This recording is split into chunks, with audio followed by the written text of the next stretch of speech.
So, good day, good day, good day, good day, good day, good day, good day, good day. It's a sunny Saturday today. Yan. So, medyo matagal tayong hindi nakapag-vlog. Dahil kasi medyo konti ang activities natin eh. So, ngayon, ang gagawin natin is pupunta tayo ng Antipolo. Antipolo. Kasi medyo mataas na yung mileage nitong itong Airblade natin. Pero meron pa akong hindi nagagawang importante dito. So ngayon nagkaroon tayo ng time para gawin yun. So let's go!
Magpapa-blessing dito sa Antipolo.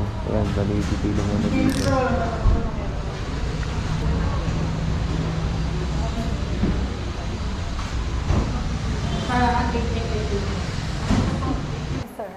Papa-bless po.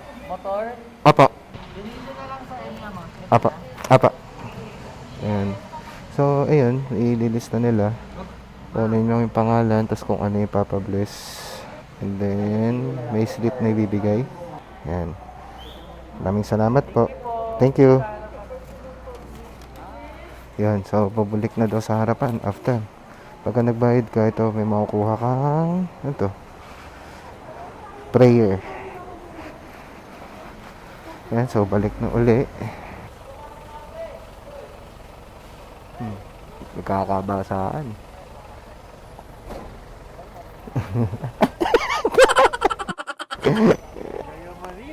Yayamanin, wala nga gold bolts yan. Grabe, ang payat mo, sir. Ang payat mo. Oo. Gulat nga, kala ko kuya mo eh, kapatid mo eh. Oo. Grabe oh. Para po sa lahat ng mga magpapabas-bas, makikiusap po kami, paki-observe ang social distancing. May mga puting markings po tayo sa ating grounds, pakiapakan na lang kung yan po ay visible pa. Kung hindi pa rin, kung hindi po siya makita, yung mga may-ari po ng motor ay magsisipag tayo sa likuran ng mga motorsiklo.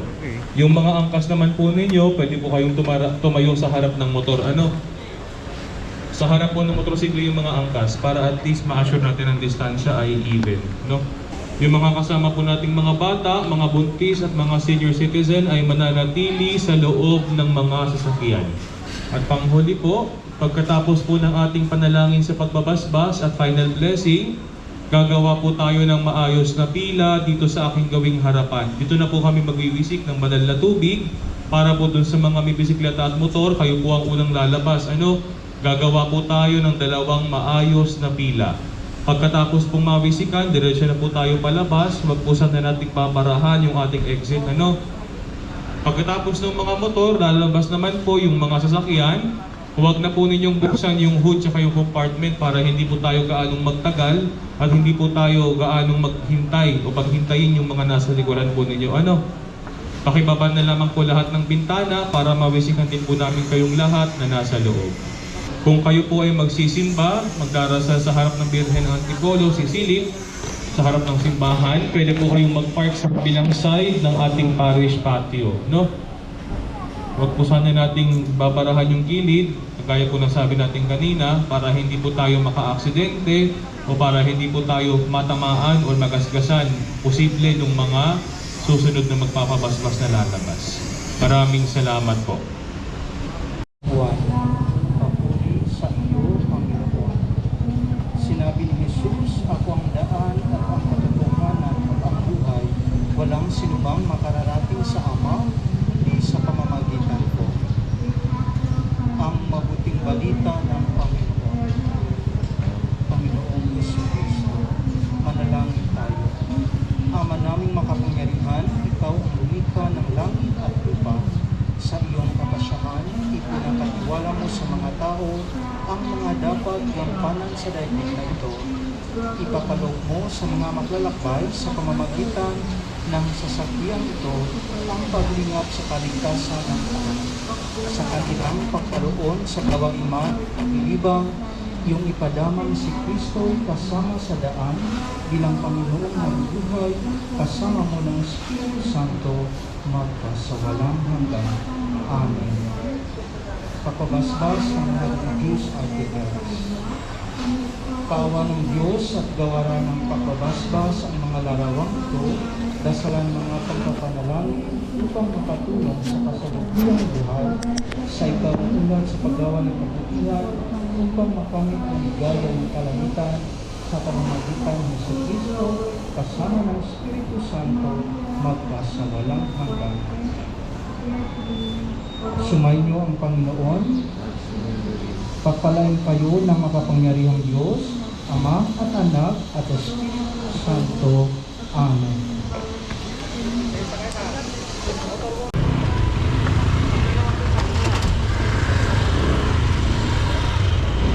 Yan, papabless na natin ang ating sasakyan.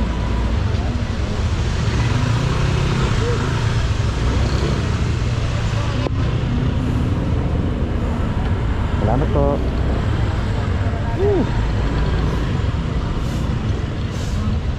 Yun, pabless na. Yun, so natapos ng ating pabasbas. Nagpabasbas tayo ng ating motor. Ito yung importante na gagawin natin sa motor. Kung saan mang sasakyan, dapat may basbas para to keep our travel safe. Diretso na kami Teresa.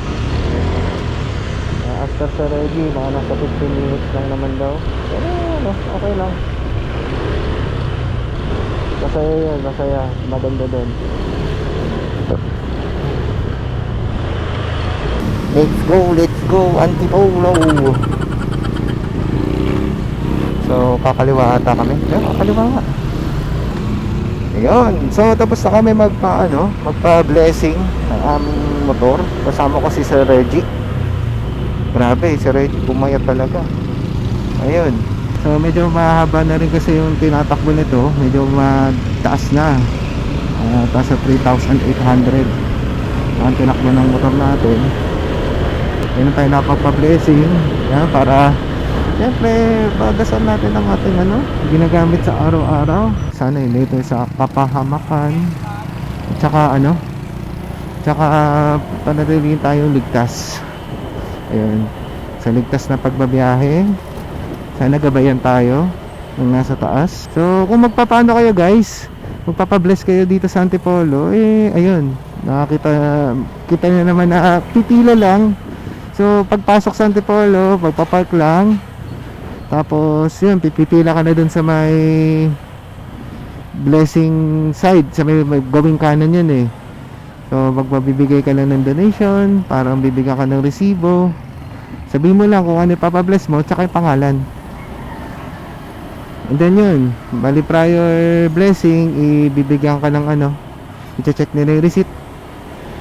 And then, bless.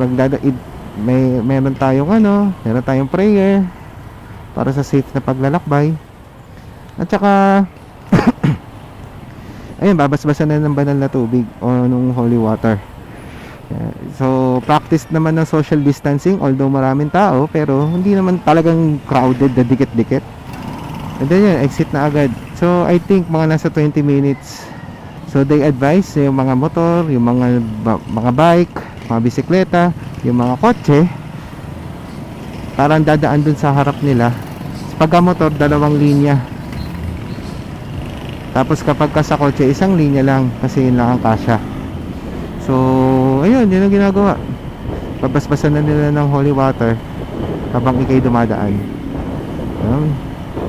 Bali, ayan Lord, salamat po sa araw na ito. Please keep me safe always. Bilis si Reggie.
So guys, nandito tayo sa may papuntang Teresa.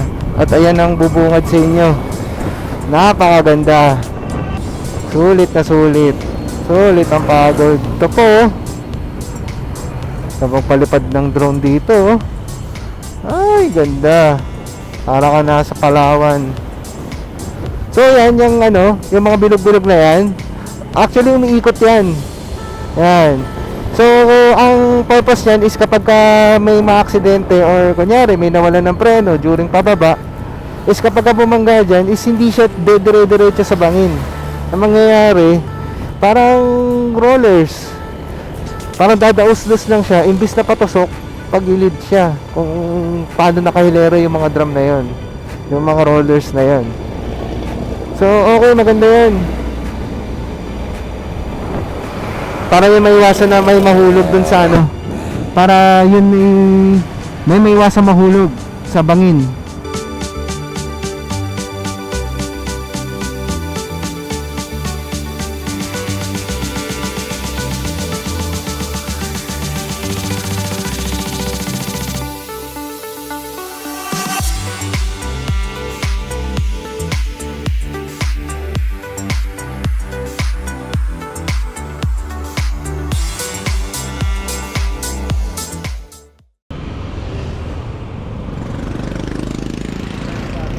Dito? Kaliwa? Ah, yung bagong bahay nila? Sige, sige. Ganda na.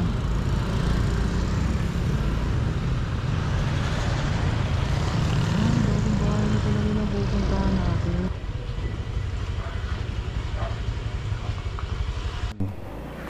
Okay po, thank you. Ayan. Yan, so diretso na tayo. Meron tayong next pupuntahan. Ayan, so nag-visit tayo kay ano, ayan, kasama natin sa harap. Yung nasa pinakaharap, si Sir Arnel. Bali, may time din na, ano, reporting din ako sa kanya before. Then, kasama din si Sir Reggie. So, pupunta kami dun sa pinapagawang bahay nila, Sir Arnel. Titignan lang. Tamang kwentuhan uli. So, parang, ano, mini reunion. Dati magkaka-opisina.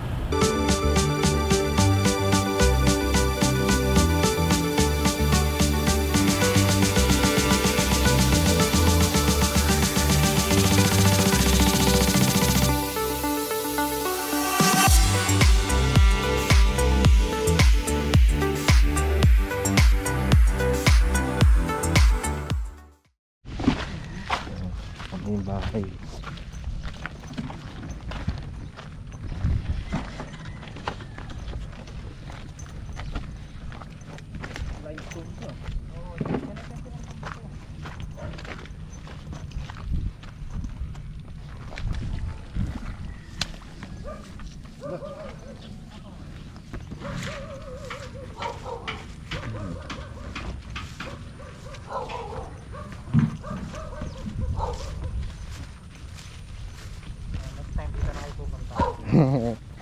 Yes. Sige, higa ka lang. Higa ka lang. Hindi mo na ano yun eh.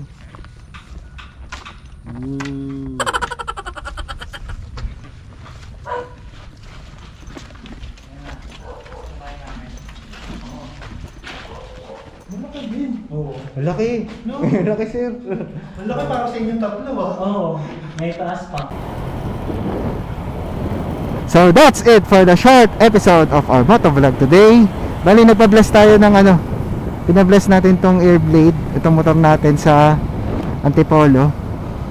Bali yan, i-cover naman natin yung process. And then kasama natin na magpa-bless doon si Sir Reggie. Yan, shoutout sa iyo, Sir Reggie. At sa iyong Click 125i na pula, ganda, astig. Ito pala yung montage nan.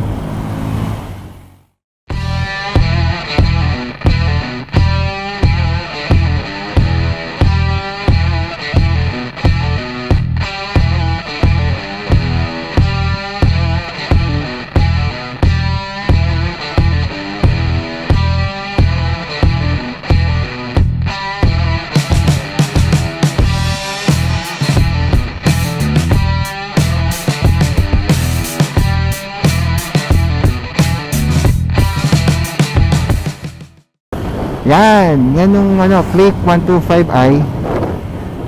Yan. And then binisit din natin si ano, si Sir Arnel, isang kaopisina.